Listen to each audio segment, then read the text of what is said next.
Bienvenue dans Actu Sport sur Afro Info 243. Nous revenons pour vous parler de l'actualité des léopards de la République démocratique du Congo après l'élimination du pays des léopards à la phase des barrages de la Coupe du Monde Qatar 2022 par le Maroc.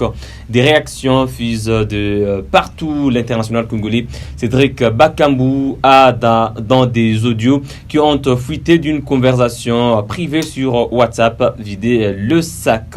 Jeter des Marseille a évoqué notamment les mauvais choix du sélectionneur Hector Cooper, le manque d'infrastructures qui répondent aux normes ou encore l'organisation de la FECOFA. Vous le savez déjà, Hector Cooper a rendu le tablier, mais celui n'a pas évoqué les raisons jusque-là de sa démission à tête de la sélection nationale de football de la République démocratique du Congo. Cédric Bakambu a lui craché le morceau. Pendant ce temps, plusieurs réactions des internautes congolais. Beaucoup s'en prennent à Cédric Bakambu, même des professionnels de médias sur les cas du journaliste congolais Kabulo Mwana Kabulo. Qu'est-ce qu'on reproche à Cédric Bakambu?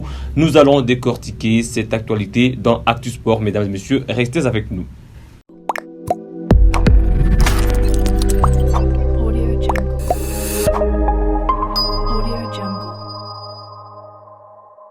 Nous sommes avec David Bitoyi qui est notre sportif maison. Bonjour David et bienvenue. Bonjour Jospin Hangui et bonjour à tous les téléspectateurs de Afro Info 243. Voilà, d'entrée des jeux, des joueurs étaient d'abord frustrés parce qu'ils venaient de rater un grand rendez-vous avec l'histoire auparavant bien déterminée à qualifier la RDC. Ça n'a pas été le cas, mais est-ce qu'il fallait en tout cas se jeter la balle de joueurs qui accuse d'une part le sélectionneur qui démissionne également?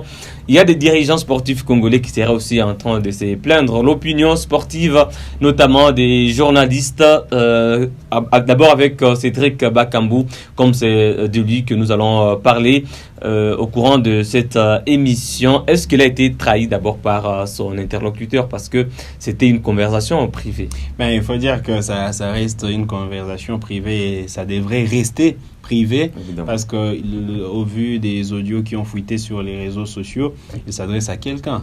Donc cette personne-là... C'est une conversation bilatérale. Cette personne-là devrait en principe garder ses audios de Bakambu sur lui et non pas diffuser sur les réseaux sociaux comme ça a été largement partagé. Il faut dire, vous avez posé la question s'il fallait se jeter la pierre. C'est sûr que ça a été une grosse désillusion de voir le léopard de la RDC encore une fois rater le mondial. Ça se comprend que le joueur soit frustré. Ça se comprend que Bakambu soit frustré parce que il faut dire que Bakambu est déjà à une trentaine d'années et il y a de fortes chances de ne pas l'avoir en 2026 et donc il a loupé peut-être bien sa Coupe du Monde. Ouais. Voilà, c'était sa Coupe du Monde et il l'a loupé. C'est sûr que plusieurs personnes sont en train de tirer sur Bakambu, mais il n'a pas totalement tort dans ce qu'il dit. Parce que c'est privé ce qu'il est en train de dire. Évidemment, s'il le faisait en public dans une conférence de presse, c'est là que le média aurait les droits. Ou s'il accordait une interview à un média français, par exemple. C'est là. On peut relayer, mais non. C'est là que le média devrait relayer le propos de Bakambu. Mais là, voir des médias très sérieux au pays commencer à diffuser et partager ces audios, c'est un manque de professionnalisme. Il faut se les dire. Mais voilà, s'il faut revenir également sur le propos de François Kabulo Mwana Kabulo, il faut dire que c'est quand même exagéré. C'était trop. C'est quand même exagéré de dire que le joueur ne vient que pour l'argent. Il a cité Bakambu et Bolassier.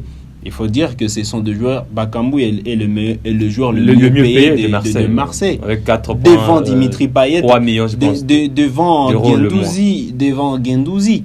Donc 20 000 ou 40 000 pour les deux matchs. Pour les deux matchs, c'est pas aussi grand que ça, même si ça reste une somme colossale, mais c'est pas aussi grand que ça de voir Bakambu venir extorquer l'équipe nationale, comme le mot qu'il a utilisé. Je pense que escroquer même. Escroquer, c'est trop. Je pense que c'était extrême, c'est ce qu'il a dit.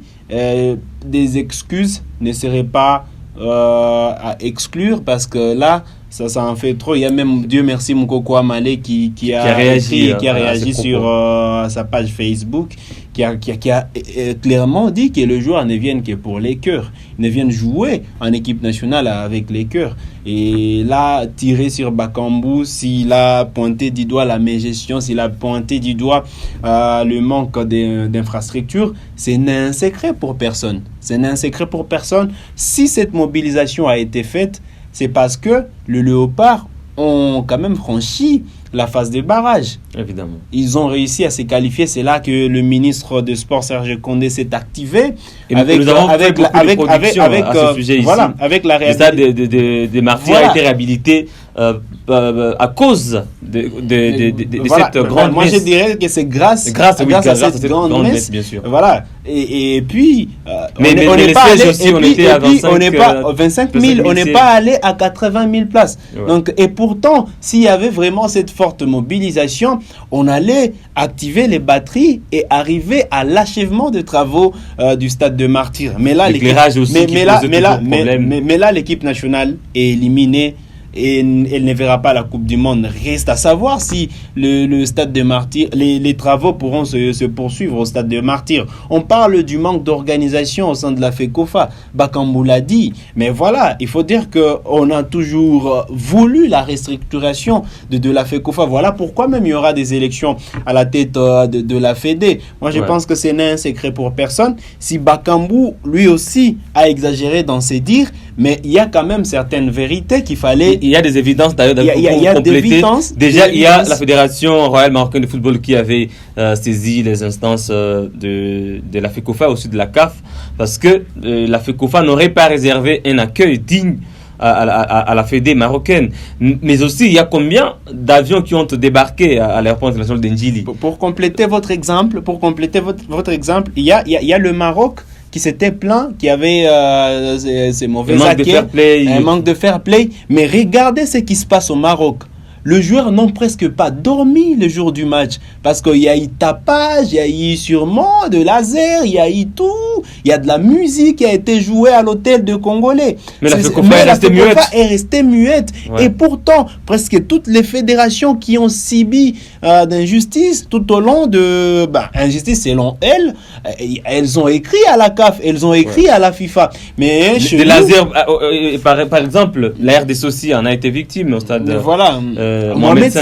Donc, et voilà, on sent que chez nous, on ne dit rien. Voilà pourquoi même Bakambu a dit qu'on a une fédé qui ne pèse pas. Même si moi, je ne vais pas le dire de cette manière, mais il faut quand même une certaine restructuration de notre football, une certaine restructuration à la tête de la Fédération congolaise de football. Moi, je dirais que c'est sûr qu'il y a eu une certaine mobilisation. Il y a quand même une certaine organisation, mais c'est venu en retard. C'est pas quand il y a un grand rendez-vous qu'on va commencer à se mobiliser. Moi, je pense qu'on devrait rester en alerte maximum pour l'équipe nationale. Là, on est à 2 mois des éliminatoires de la Coupe d'Afrique des Nations Côte d'Ivoire 2023. Dans quel état d'esprit ça va se préparer avec déjà ces déraillements? Il faudrait qu'il y ait une continuité. Il faudrait qu'il y ait une continuité, qu'on puisse rester avec la même hargne, qu'on puisse rester avec la même philosophie, poursuivre l'achèvement des travaux. Déjà, ça n'a pas payé, mais... Et déjà continuer, laisser Roger Itoto continuer ce qu'il faisait déjà bien avant. Je vais rebondir sur ce que disait François Kaboulot, que Bakambu, Bolassier sont deux joueurs qui sont venus juste pour l'argent. Mais moi, je vais dire que Bakambu a servi l'équipe nationale. Il a approché plusieurs binationaux. À Roger Itoto, je reviens sur ce que je disais. Laisser la tâche à Roger Itoto, continuer à approcher tous les binationaux, les Jean-Philippe Mateta, les Dissassi et bien d'autres joueurs qui puissent rejoindre l'équipe nationale, qu'on puisse avoir une équipe costaude. C'est sûr qu'on s'est voilé la face, c'est sûr qu'on était proche de la qualification, mais pour l'instant, on n'a pas encore réuni l'équipe qu'on veut avoir. on n'a pas encore réuni l'équipe qu'on veut avoir à chaque poste. Ouais. Vous avez vu Glodingonda et Arthur Masuaku, quand ils ne sont pas là, ça veut dire que il y a pas de latéraux gauche. C'est sûr que nous avons Vital Simba, mais voilà, il faudra qu'il puisse aussi se confirmer sur plusieurs postes. On a vu l'alignement de la défense, mais c'était presque n'importe quoi, c'est qu'on nous a produit au match retour. Ça veut dire que il faudrait vraiment refaire cette équipe nationale. Une bonne organisation, un bon staff technique, parce que Bakambu l'a dit aussi, en tout cas les choix a posé problème. Quand vous voyez le système de jeu appliqué par Hector Cooper lors du match retour, ça a posé problème. Vous bombez le compartiment défensif, vous êtes obligé de défendre au lieu d'être plus offensif, parce que vous avez déjà perdu d'avance à la maison. Quand il y a un but marqué, vous devez être plus offensif. Nous l'avons dit ici, il fallait un meneur de jeu, ça n'a pas été le cas. Chancel Mbemba a été méconnaissable en milieu de terrain. Christian Luindama, qui n'était pas en place, il a été même remplacé. Donc il faut dire que le problème des choix a été là. On n'est pas en train de prendre la défense de Cédric Bakambu, mais il faut quand même dire qu'il y a des faits, il y a des évidences. Et par rapport à cela, est-ce que Hector Cooper sera le seul à partir de ce staff? Nous l'avons encore dit hier, mais avec les propos de Bakambu, il faut quand même revoir ce staff technique, parce que on a eu l'impression que les staffs ne connaissent pas les joueurs. C'est ce que Bakambu a dit. Bakambu a bien expliqué que le staff ne connaissait pas les joueurs et tenait compte des égos de joueurs. Parce que il faut se référer sur les audios de Bakambu. Malheureusement, on ne va pas diffuser pour nos téléspectateurs. Évidemment, parce que c'est une conversation privée. Qui reste privée.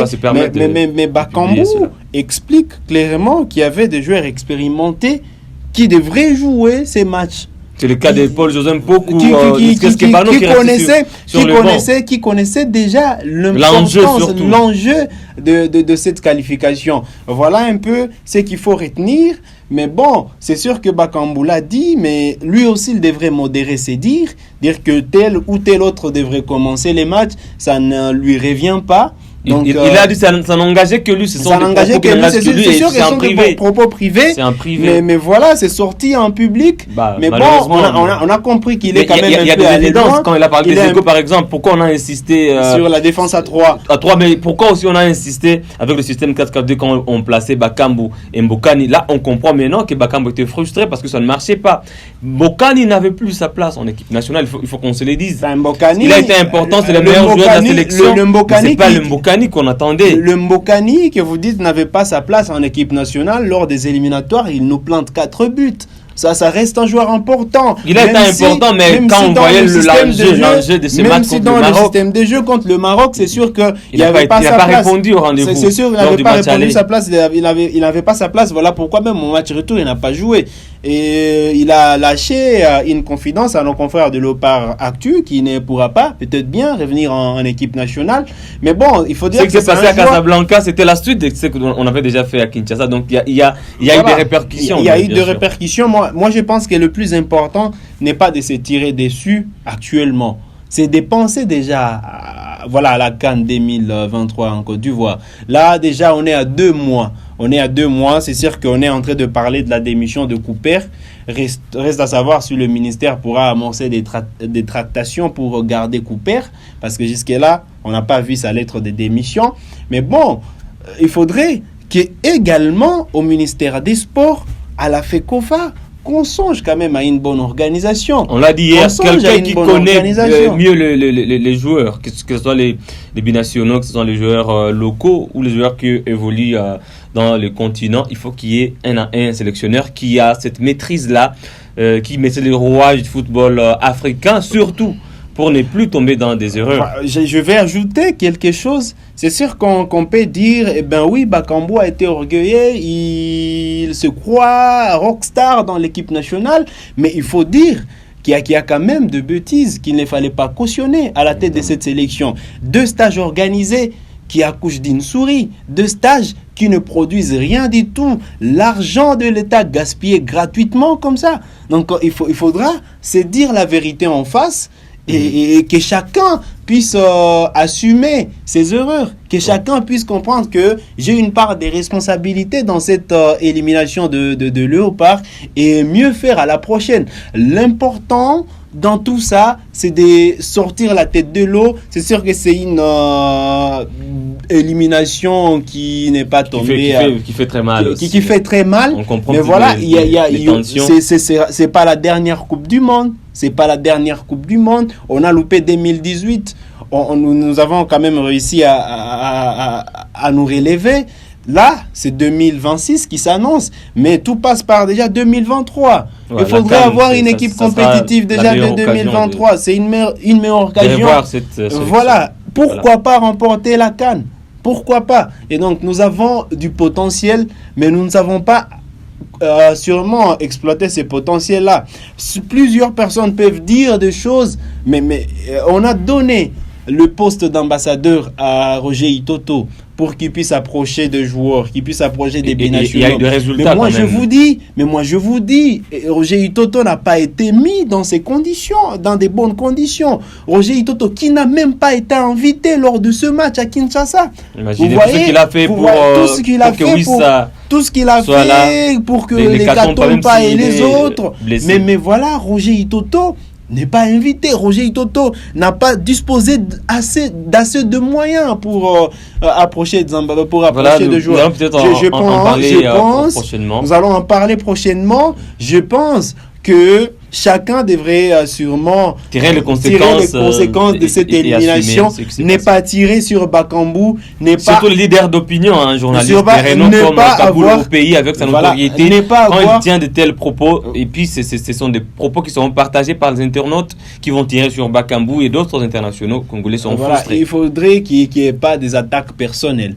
C'est le plus important, qu'on ne s'attaque à personne, qu'on puisse dire juste la vérité en face. On s'est dit, ceci ne marche pas, il faudrait ceci. Et donc, nous avons faire des propositions au lieu de critiquer négativement et dire ce joueur il est venu juste pour l'argent, cet autre il est venu mais il ne mérite pas la sélection. Moi, il faudrait qu'on puisse que les gens puissent comprendre et que nous, professionnels de médias, nous puissions comprendre une chose. Ce ne sont pas nous qui faisons l'équipe nationale. Ce ne sont pas nous qui mettons un 11 entrant. Ce ne sont pas nous qui devons, qui savons celui-ci mérite la sélection et lui-là non.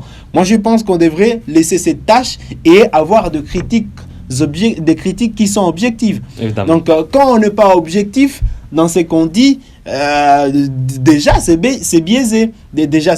Donc des attaques personnelles, ça n'honore pas notre football, ça n'honore pas notre espace médiatique. Évidemment, c'est bon, et surtout que nous devons rendre hommage à ces joueurs qui ont tout donné, qui ont mouillé les maillots pour que la RDC soit qualifiée, même si ça n'a pas été le cas. Donc, hommage à tous les Léopards qui ont été là jusqu'à la dernière seconde pour qualifier la RDC. Ça sera tout pour cette émission qui était consacrée aux Léopards de la République démocratique du Congo.